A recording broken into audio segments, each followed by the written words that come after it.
Assalamualaikum warahmatullahi wabarakatuh. Sobat Asul, rahimakumullah. Suatu hari, Baginda Raja Harun al-Rasyid memerintahkan dua pengawalnya untuk menjemput Abu Nawas di rumahnya agar segera datang ke istana. Sesampainya Abu Nawas di istana, Baginda Raja Harun al-Rasyid kemudian berkata, "Hai Abu Nawas, sekarang juga kamu harus dapat mempersembahkan kepadaku seekor harimau berjenggot. Jika gagal, aku akan membunuhmu." Kata-kata itu merupakan perintah Sultan yang diucapkan dengan penuh tegas dan kegeraman. Dari bentuk mulutnya ketika mengucapkan kalimat itu, jelas betapa Sultan menaruh dendam kesumat kepada Abu Nawas yang telah berkali-kali mempermainkan dirinya dengan cara-cara yang sangat kurang ajar. Perintah itu merupakan cara Baginda untuk dapat membunuh Abu Nawas. "Ya, Tuanku Syah Alam," jawab Abu Nawas, "semua perintah Paduka akan hamba laksanakan. Namun, untuk yang satu ini hamba mohon waktu 8 hari. "Baik," kata Baginda. Al-Kisah. Pulanglah Abu Nawas ke rumah. Agaknya ia sudah menangkap gelagat bahwa raja sangat marah kepadanya.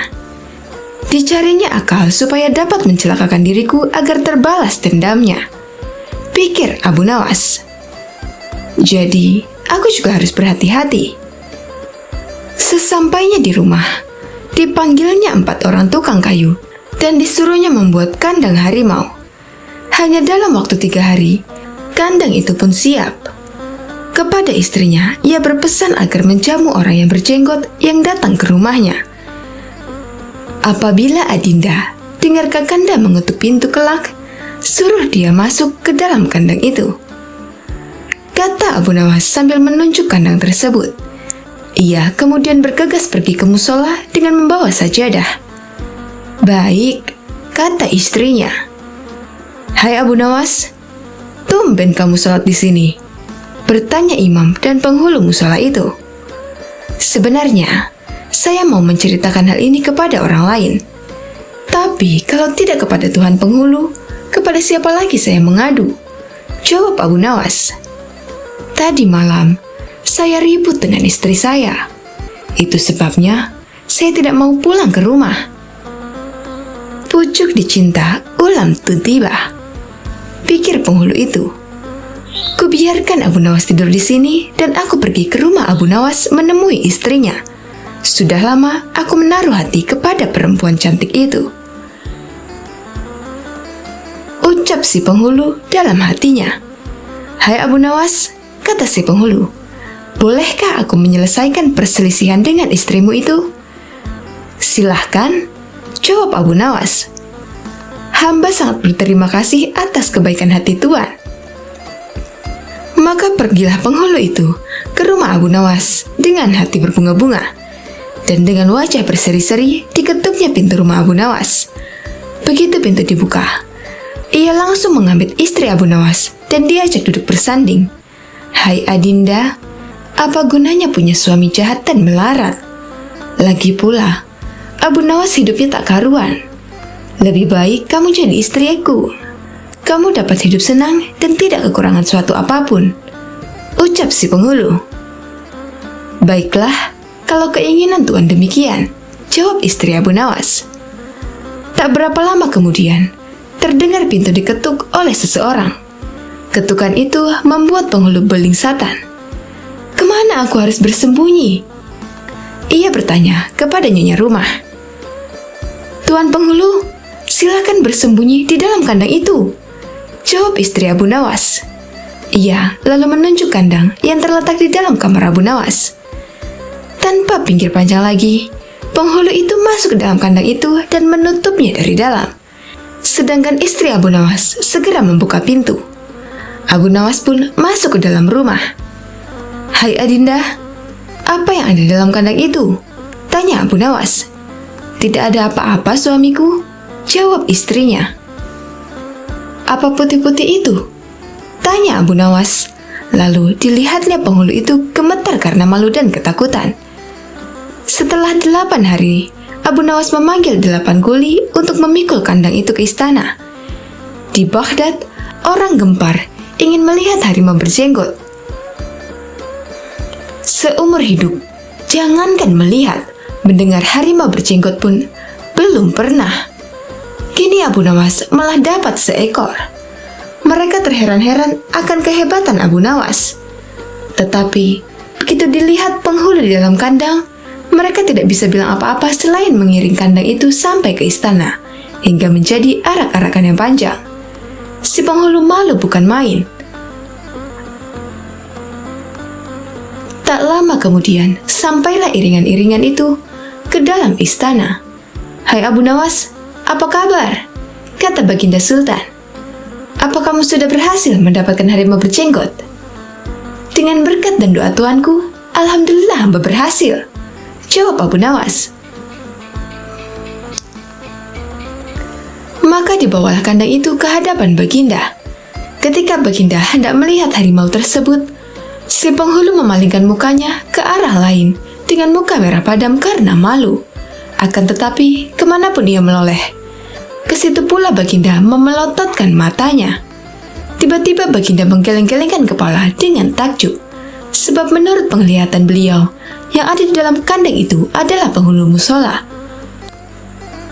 Abu Nawas buru-buru menimpali, "Ya tuanku, itulah harimau berjenggot." Tapi Baginda tidak cepat tanggap. Beliau termenung sesaat, kenapa penghulu dikatakan harimau berjenggot? Tiba-tiba Baginda bergoyang ke kiri dan ke kanan, seperti orang berdoa. Oh penghulu, perlukah hamba memberitahukan kenapa hamba dapat menangkap harimau berjenggot ini di rumah hamba sendiri? Kata Abu Nawas. Iya, ujar Baginda sambil menoleh ke kandang itu dengan mata berapi-api. Kemudian, Abu Nawas menjelaskan apa yang sebenarnya terjadi. "Ya, aku maklum sudah," kata Baginda. Bukan main murka Baginda kepada penghulu itu, sebab ia yang sangat semestinya menegakkan hukum, ia pula yang melanggarnya.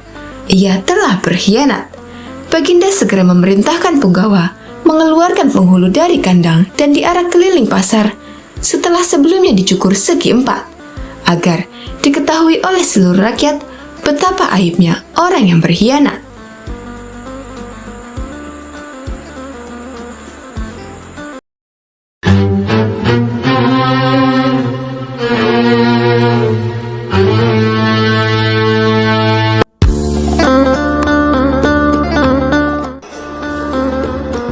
Assalamualaikum warahmatullahi wabarakatuh. Sobat Asul rahimakumullah. Sultan Harun al-Rashid masyghul berat.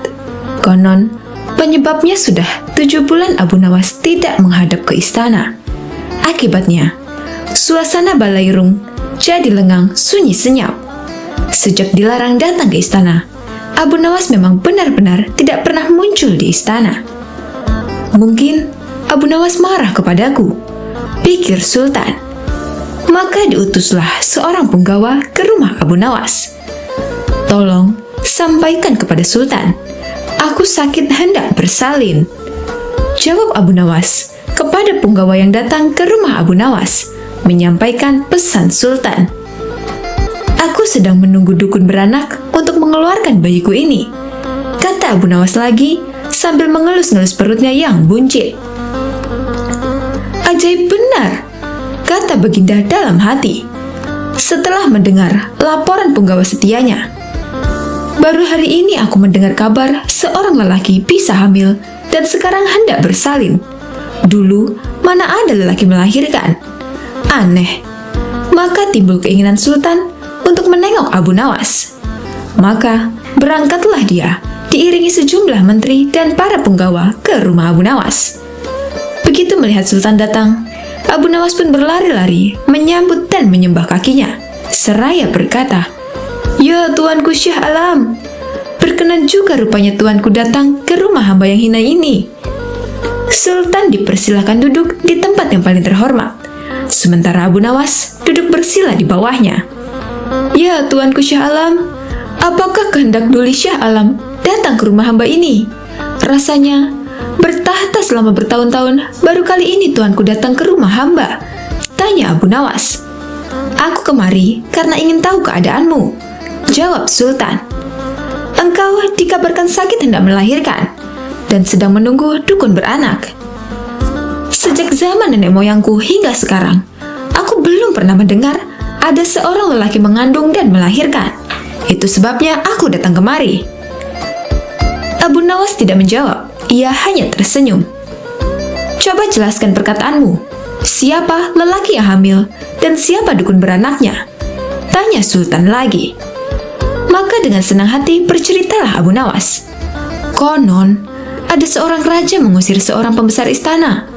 Tetapi, setelah 5 bulan berlalu, tanpa alasan yang jelas, sang raja memanggil kembali pembesar tersebut ke istana.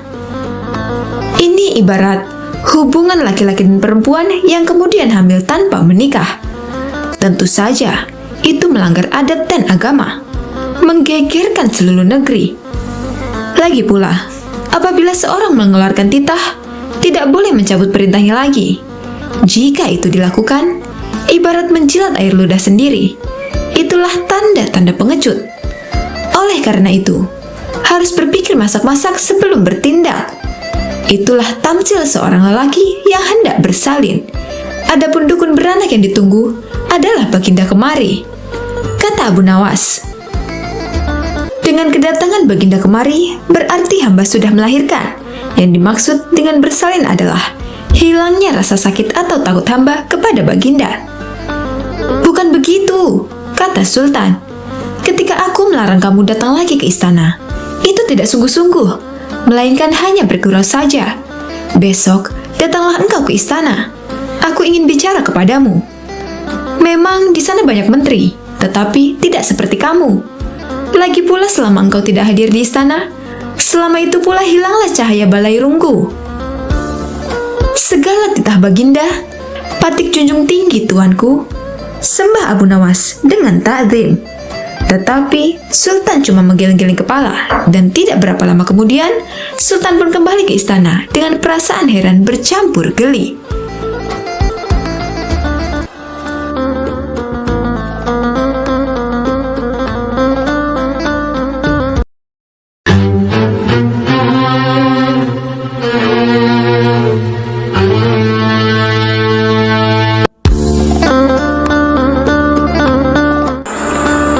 Assalamualaikum warahmatullahi wabarakatuh. Sobat Ahzul rahimakumullah. Pada suatu hari yang cerah, Raja Harun al-Rashid mengalami kejenuhan dan berencana hendak pergi ke hutan yang terkenal akan keindahannya. Raja pun mengajak Abu Nawas sebagai pemandu dalam perjalanan tersebut.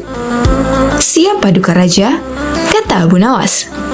Rupanya Abu Nawas tidak keberatan dengan ajakan rajanya tersebut, dan berangkatlah mereka ke hutan dengan mengendarai keledai sambil bercengkrama di sepanjang perjalanan.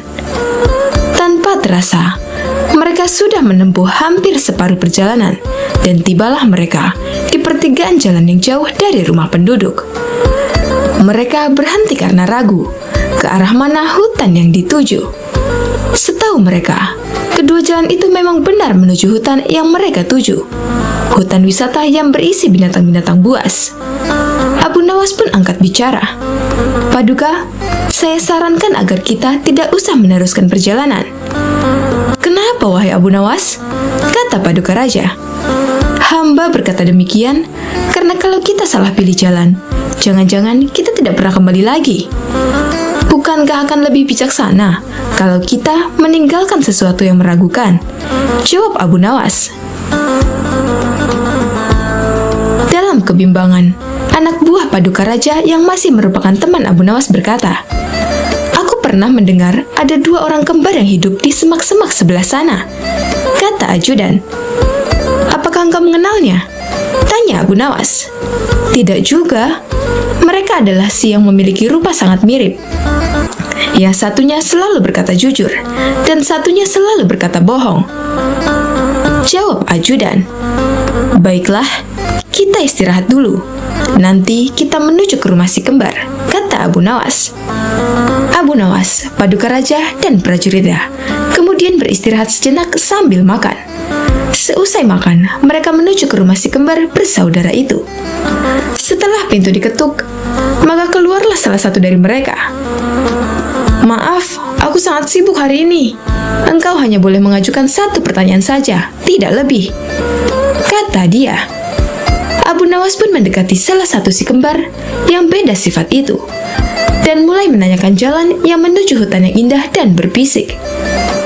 Dan salah satu si kembar itu pun menjawabnya dengan berbisik pula. Setelah itu Abu Nawas dan rombongan segera pamit untuk meneruskan perjalanan.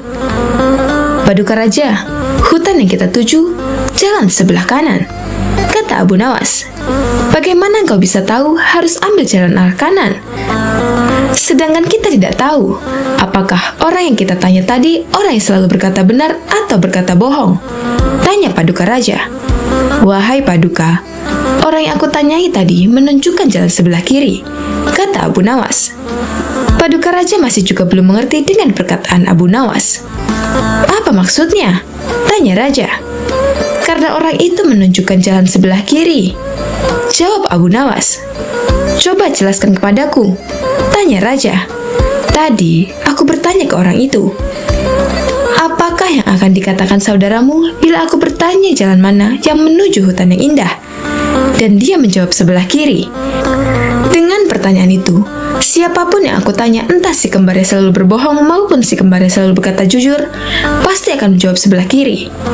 Jawabannya, yang pertama, bila yang ditanya tadi adalah orang yang selalu berkata benar, jalan sebelah kiri. Karena ia tahu saudara kembarnya akan mengatakan jalan sebelah kiri, sebab ia tahu saudara kembarnya selalu berkata bohong. Yang kedua, bila yang ditanya tadi orang yang berkata bohong, jalan sebelah kiri. Karena ia tahu bahwa saudara kembarnya akan mengatakan jalan sebelah kiri, sebab saudaranya selalu berkata benar. Akhirnya, rombongan raja itu memilih jalan yang ditunjuk Abu Nawas. Tak lama kemudian, masuklah mereka ke dalam hutan yang memiliki pemandangan yang indah. Raja pun menjadi senang dan memberikan sebuah hadiah kepada Abu Nawas.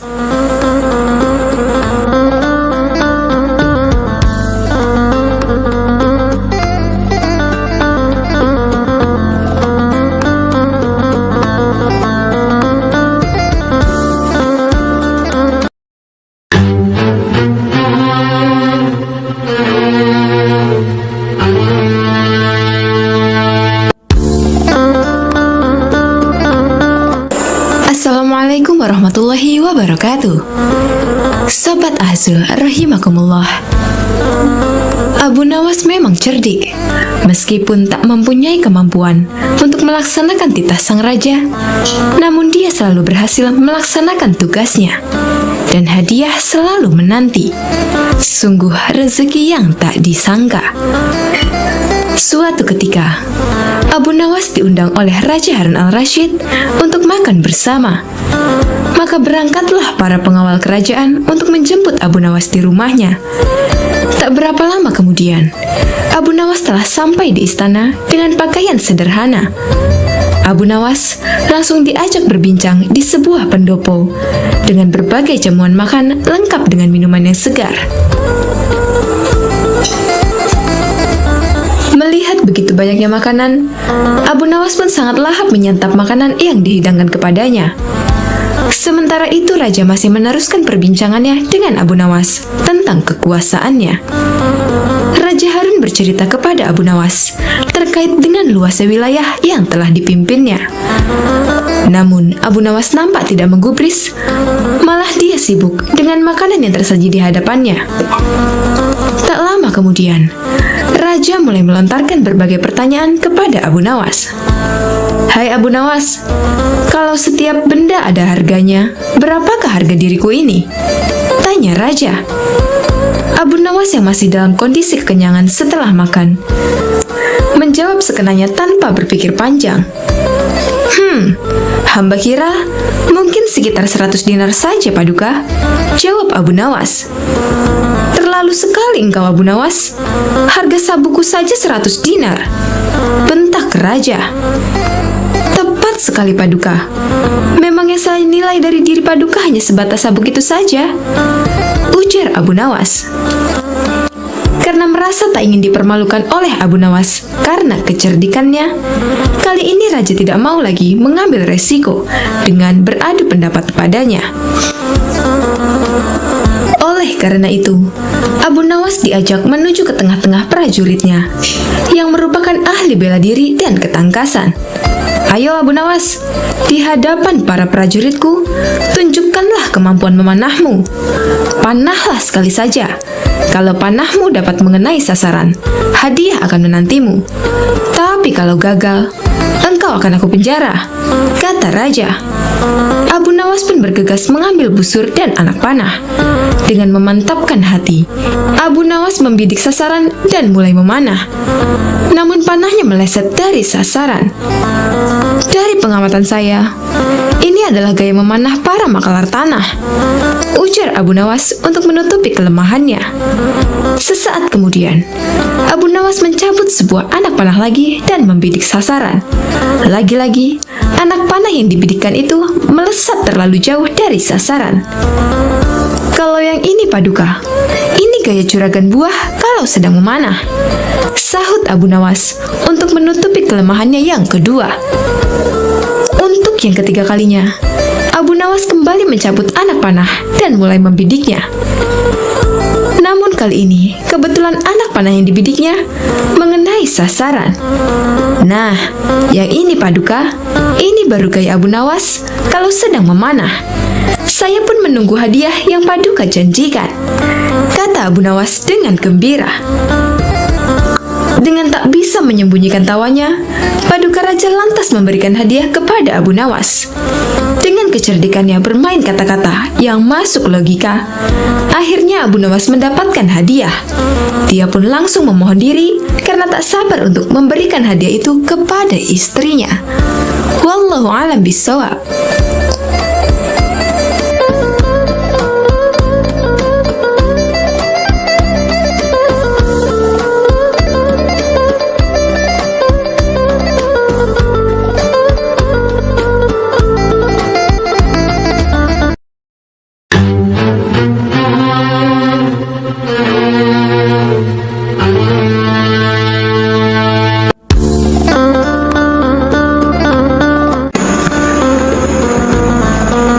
Assalamualaikum warahmatullahi wabarakatuh. Sahabat Azul rahimakumullah. Abu Nawas mendengar baginda raja yang memiliki seorang menteri kepercayaan dan senantiasa mendampinginya. Menteri itu bernama Abu Jahal. Namun kepercayaan yang diberikan baginda raja sering dimanfaatkan oleh Abu Jahal untuk memperkaya dirinya. Terkadang dia meminta upeti kepada rakyat dengan mengatasnamakan baginda raja. Hal ini tentu saja membuat Abu Nawas sangat geram, tetapi tidak berani mengadukannya kepada baginda raja.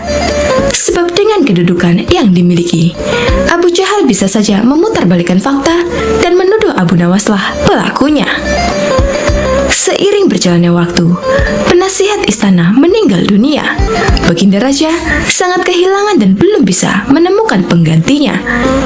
Jadi untuk sementara waktu, jabatan penasihat istana masih kosong. Belum ada yang mendudukinya. Kesempatan ini segera dimanfaatkan Abu Jahal. Ia ingin sekali menduduki jabatan tersebut. Dengan begitu, ia bisa lebih leluasa memengaruhi baginda raja. Segala cara Abu Jahal lakukan.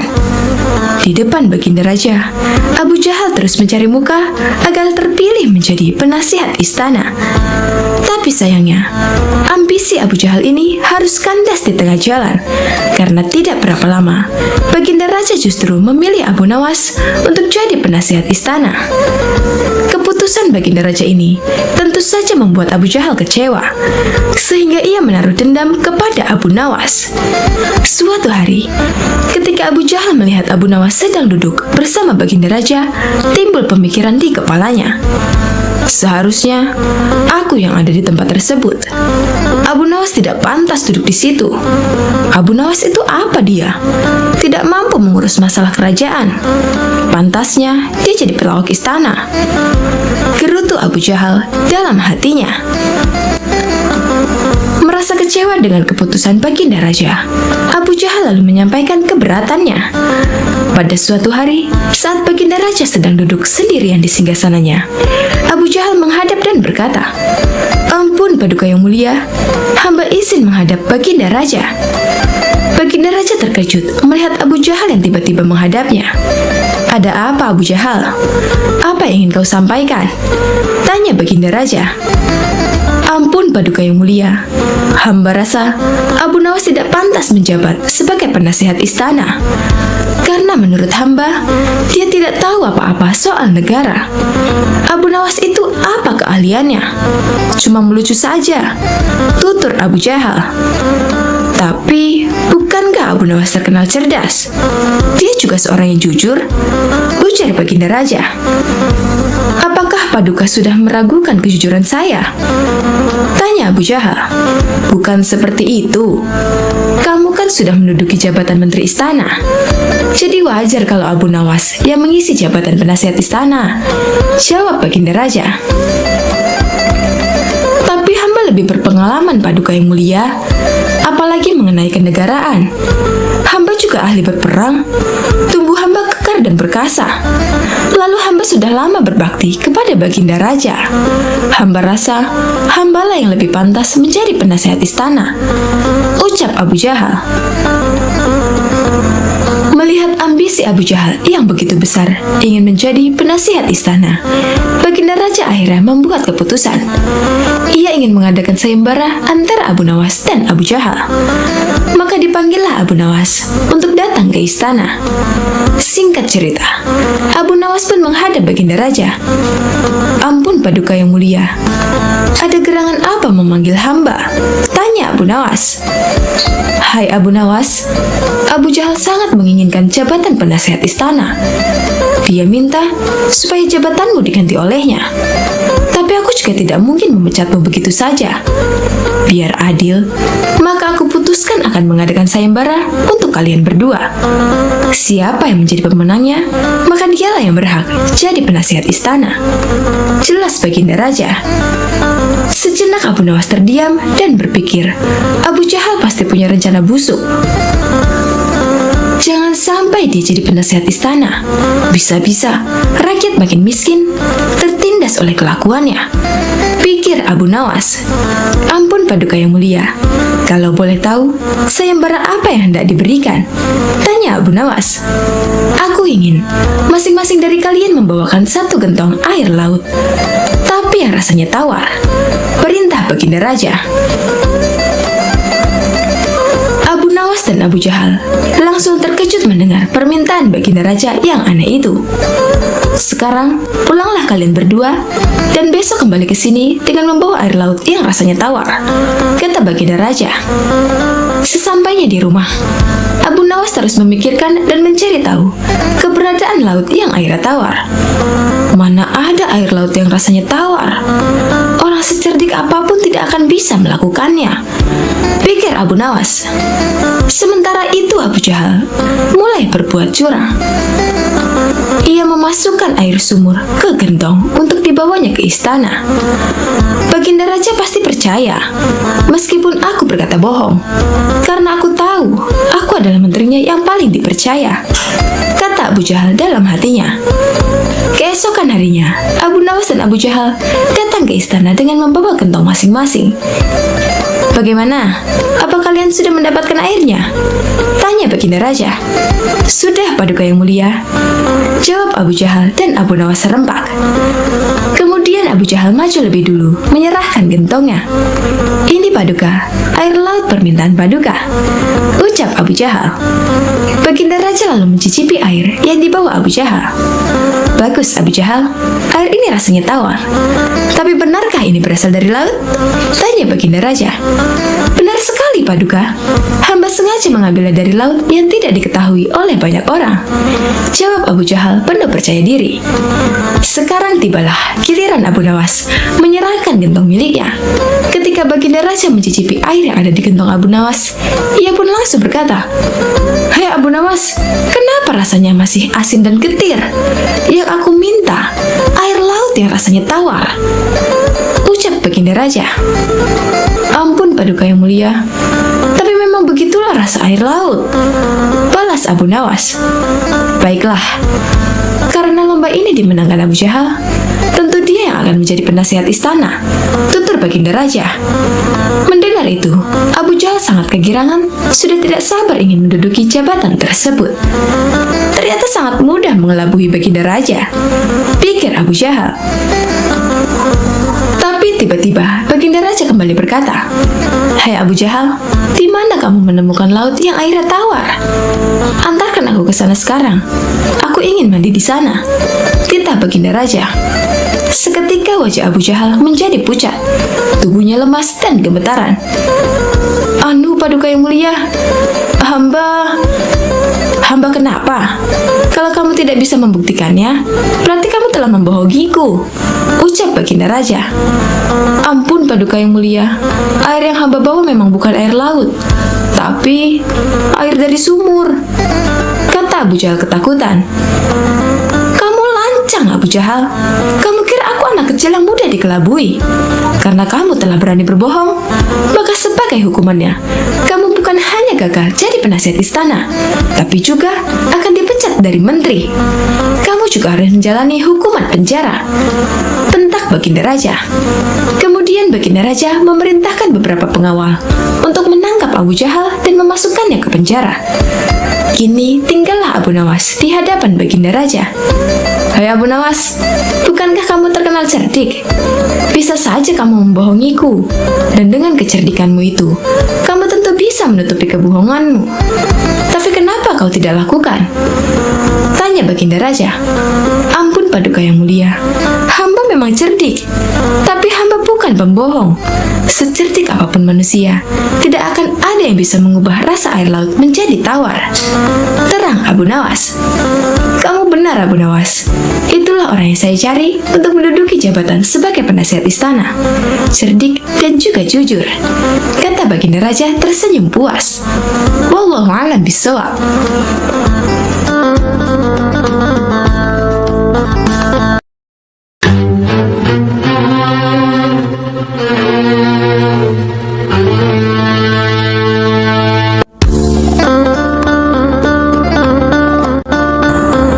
Assalamualaikum warahmatullahi wabarakatuh.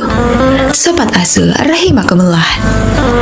Abu Nawas adalah seorang ulama besar yang terkenal dengan kecerdasannya dan dipercaya sebagai wali Allah.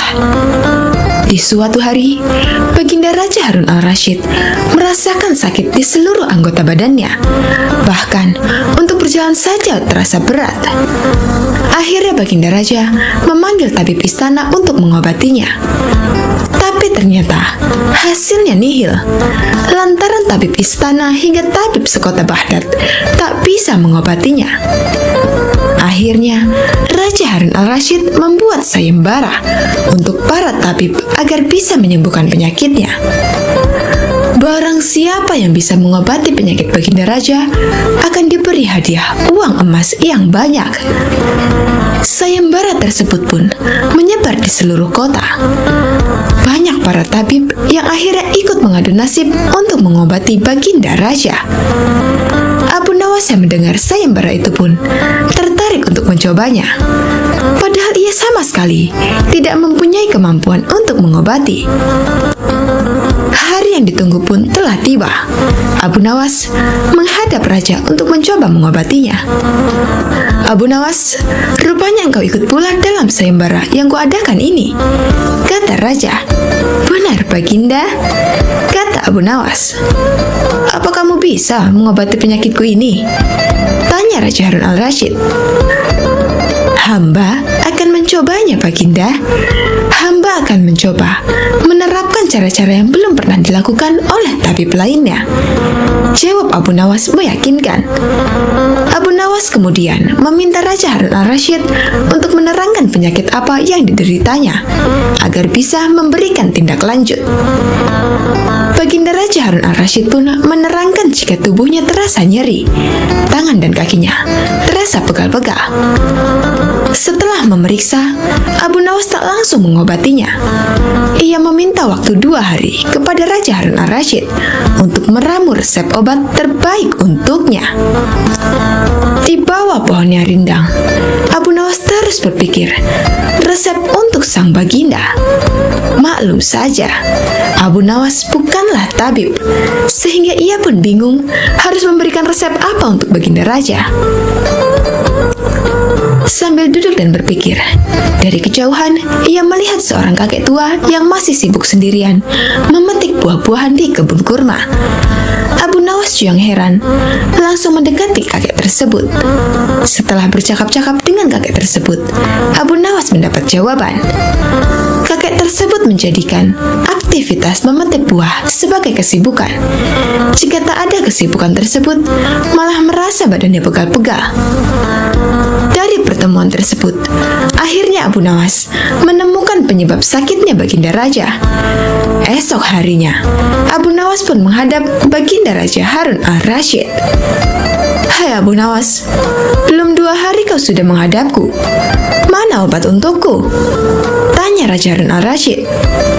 "Maafkan hamba baginda. Kali ini hamba datang belum membawa obat yang dapat baginda minum. Sebab obat yang bisa menyembuhkan baginda hanya telur unta. Baginda harus cari telur unta itu sendiri, karena jika tak dicari sendiri, maka khasiatnya akan hilang," terang Abu Nawas. "Kalau itu yang kau sarankan, baiklah, aku akan segera mencarinya," jawab baginda raja. Dengan sekuat tenaga, Raja Harun al-Rasyid mencoba mencari telur unta di pasar. Para pedagang pun terheran, bukankah unta itu beranak bukan bertelur? Tapi mereka tak berani mengatakan hal itu sebab yang mencari adalah baginda raja. Setelah berkeliling kota dan tak menemukan satupun penjual telur unta, Harun al-Rasyid bertemu nenek tua yang menjelaskan jika unta tak bertelur tapi beranak. Baginda raja lantas tersadar jika ia baru dibohongi oleh Abu Nawas. Sampai di istana, Raja Harun al-Rasyid merasa kelelahan setelah perjuangannya mencari telur unta dengan berjalan kaki. Baginda raja pun akhirnya tertidur pulas karena kelelahan. Esok harinya, baginda raja tampak segar bugar, dan anehnya sakit yang diderita hilang begitu saja. Ia lalu menyuruh para pengawal untuk meminta Abu Nawas segera menghadapnya. Tak lama kemudian, Abu Nawas pun menghadap. "Bagaimana baginda? Apakah baginda telah menemukan telur unta yang hamba ajukan?" tanya Abu Nawas setelah memberikan salam kedatangan.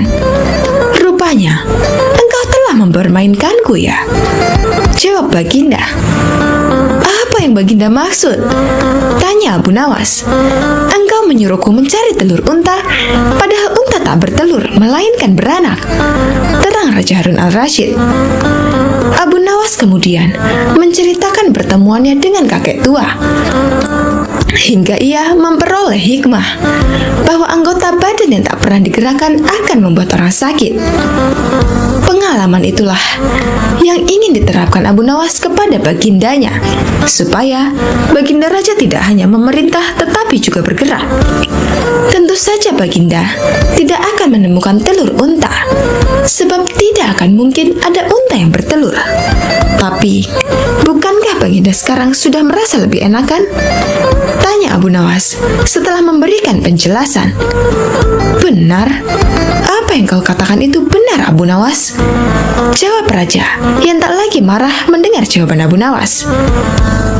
"Bahkan aku semalam dapat tidur dengan pulas sekali," lanjut baginda raja. "Kalau begitu, betul jika ada pepatah yang mengatakan, tidak ada kelezatan kecuali setelah kepayahan," sahut Abu Nawas. Mendengar hal itu, Raja Harun al-Rasyid pun tertawa dan geleng-geleng kepala atas kecerdikan Abu Nawas.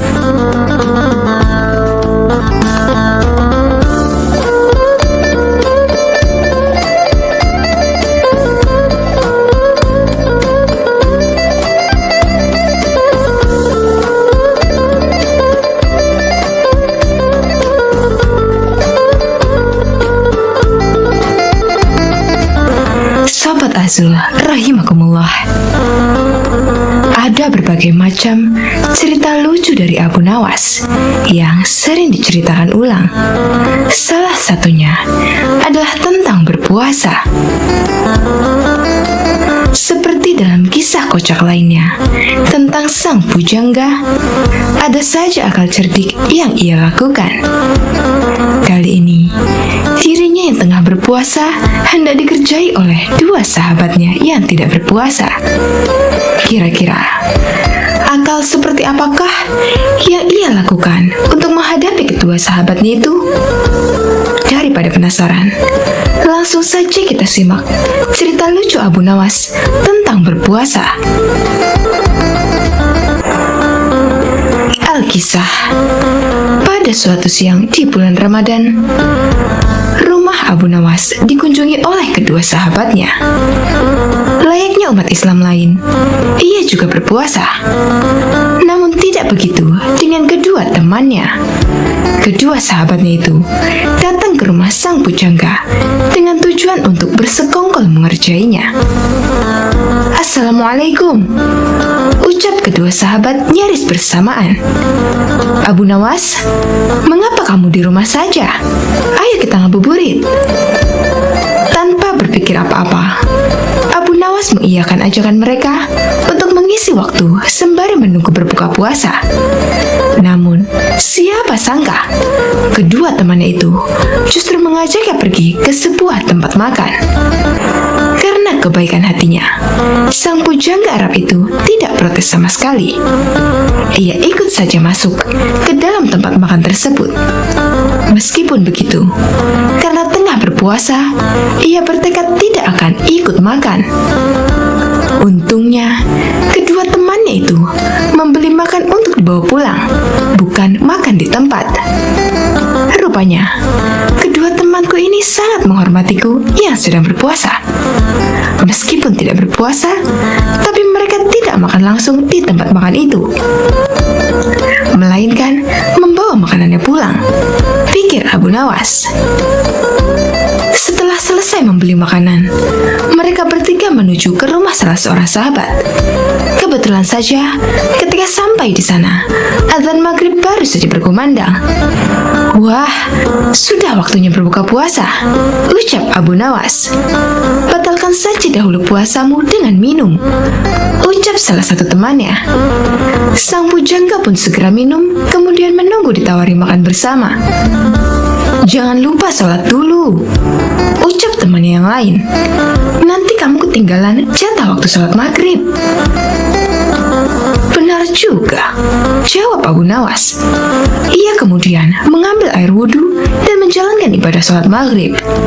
Seusai sholat, ia kembali menemui kedua sahabatnya sambil berpikiran, kali ini akhirnya ia bisa makan. Mengapa kamu tidak mengaji Al-Quran? Tanya temannya. Mumpung perutmu masih kosong, lebih baik kamu mengaji dahulu. Takutnya, nanti kalau sudah kenyang, kamu jadi mengantuk. Lama-kelamaan, penyair dari Persia itu merasa jengkel. Ia merasa kalau kedua sahabatnya itu sedang mengerjainya. Meskipun begitu, ia tetap menurut dan mengaji Al-Quran. Kemudian, apakah setelah mengaji, akhirnya ia bisa makan? Tentu saja tidak. Abu Nawas, sekarang mari kita lompat tidur, ucap salah satu temannya. Esok pagi yang memiliki mimpi paling indah akan bisa memakan makanan ini. Bukannya mengajak makan, temannya itu justru mengajak lompat tidur. Tentu saja saat itu ia benar-benar sadar kalau ia sedang dikerjai oleh teman-temannya. Meskipun marah, tokoh yang hidup di abad ke-8 ini tetap menyanggupi perlombaan yang tidak masuk akal tersebut. Ia dan kedua sahabatnya tidur malam itu juga. Dan keesokan harinya, setelah bangun tidur, mereka pun kembali berkumpul untuk membicarakan mimpi yang mereka dapatkan semalam. Salah satu dari teman Abu Nawas memulai ceritanya. Semalam, aku bermimpi sangat indah sekali. Di dalam mimpi itu, aku memiliki rumah mewah, mobil mewah, uang yang banyak, dan pesawat pribadi. Hidupku pokoknya sangat sempurna. Teman yang lain menganggukkan kepalanya beberapa kali ketika mendengar cerita itu. Mimpimu memang indah, sahabat, ucapnya kemudian. Tapi egois sekali. Kalau aku semalam justru bermimpi kalau negeriku ini tidak punya hutang. Infrastrukturnya berkembang dengan baik. Jalan-jalan yang mulus, pelabuhan selalu lancar, ongkos transportasi murah, dan semua rakyatnya begitu sejahtera hingga aku tak bisa menemukan orang yang berhak menerima zakat. Mendengar cerita tentang mimpi tersebut, salah satu sahabat sampai terkagum-kagum. "Mimpimu luar biasa sekali, sahabat," ucap salah satu sahabatnya. "Bagaimana denganmu, Abu Nawas? Apakah mimpimu lebih luar biasa dari sahabat kita ini? Coba ceritakanlah kepada kami, wahai sahabat." "Sayangnya, mimpiku hanya biasa saja," ucap sang pujangga memulai ceritanya. "Semalam aku bermimpi dengan Nabi Daud alaihi salam. Kalian tentu tahu kan kalau Nabi Daud gemar berpuasa. Beliau seringkali berpuasa sehari, kemudian berbuka sehari setiap waktu." Kedua sahabat itu mengangguk-anggukkan kepalanya. "Kemudian, semalam dalam mimpiku, Nabi Daud bertanya kepadaku, 'Apakah engkau berpuasa, wahai Abu Nawas?' Tentu saja aku langsung menjawab iya. Kemudian beliau kembali bertanya, 'Sudahkah engkau berbuka puasa, wahai Abu Nawas?' Dan aku hanya bisa menjawab belum. Kemudian Nabi Daud alaihissalam menyuruhku segera berbuka puasa. Saat itu juga, aku langsung bangun dari tidur dan mengambil makanan yang sudah kalian belikan kemarin sore." Kontan, kedua sahabat pun hanya bisa saling berpandangan. Salah satu dari mereka kemudian mengecek makanan yang mereka simpan di dalam lemari malam sebelumnya. Benar saja, semua makanan yang mereka simpan kemarin kini telah raib. Berarti semalam sang bujangga sungguh-sungguh memakan makanan itu. Kedua sahabat pun langsung menyesali perbuatan mereka kemarin. Siapa sangka, rupanya mereka tetap kalah cerdik dari akal temannya. Berniat mengerjai, justru akhirnya ganti dikerjai.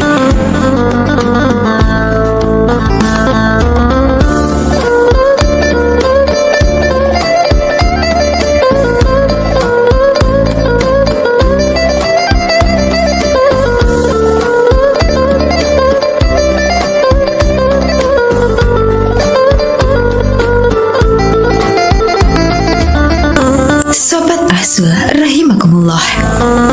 Dikisahkan, kala itu sejumlah penduduk Baghdad berkumpul di depan istana Khalifah Harun al-Rashid.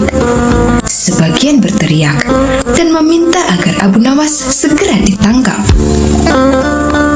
Dikisahkan dalam buku Kisah Lucu Kecerdasan Abu Nawas, susunan Sukma Hadiwiyanto, kala itu sejumlah penduduk Baghdad berkumpul di depan istana Khalifah Harun al-Rashid. Sebagian berteriak dan meminta agar Abu Nawas ditangkap. Para penduduk protes karena baliho raksasa milik Abu Nawas yang dipasang di depan rumahnya yang berbunyi, "Dijual cepat matahari Baghdad. Siapa cepat dapat bonus anak unta." Penduduk lainnya merasa panik dan kasak-kusuk di depan istana. Mereka takut sekaligus bingung. Jika matahari Baghdad dijual, maka bagaimana mereka bisa hidup? "Abu Nawas, kamu serius mau menjual matahari?" tanya Khalifah Harun al-Rashid sambil mengamati massa yang membludak di depan istananya. "Benar, Baginda. Supaya kita bisa ikut cara mereka menggunakan otak," jawab Abu Nawas. "Maksudnya?" Khalifah kembali bertanya. "Begini, Baginda. Apakah Baginda senang infrastruktur di Baghdad terbangun hebat di zaman Baginda? Baginda bangga bisa menjadi teladan untuk rakyat bahwa selama menjabat jadi khalifah, Baginda tidak korupsi. Baginda senang tidak mempertontonkan keserakahan dengan menguasai ratusan ribu hektar padang pasir. Padahal, Baginda bisa melakukannya dengan kekuasaan yang sekarang Baginda genggam. Beber Abu Nawas. Khalifah Harun al-Rashid yang bingung lantas meminta Abu Nawas untuk menjelaskan maksud dari ucapannya. Abu Nawas, coba ke inti masalah. Jika Baginda turun dan tanya massa yang sekarang berdemonstrasi itu, ketahuilah bahwa mereka akan menjawab, buat apa bangun infrastruktur? Infrastruktur tidak bisa dimakan. Jadi, jalan-jalan mulus yang Baginda bangun selama ini, puluhan bendungan yang Baginda banggakan, lapangan terbang, rel kereta api di Koramabad, pasar-pasar di Kirkuk, itu semua percuma, tidak bisa dimakan. Kata Abu Nawas menjelaskan. Khalifah Harun al-Rashid pun terdiam. Baginda bangga tidak korupsi. Anak Baginda jual pisang goreng. Itu malah membuat mereka marah dan cemburu. Buat mereka, Baginda mestinya korupsi agar mereka tak repot-repot lagi bikin isu tak masuk akal. Misalnya, Baginda keturunan Mongolia.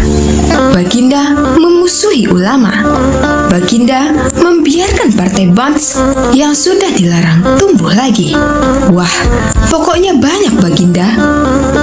Lalu, apa hubungannya dengan menjual matahari? Tanya Khalifah Harun al-Rashid.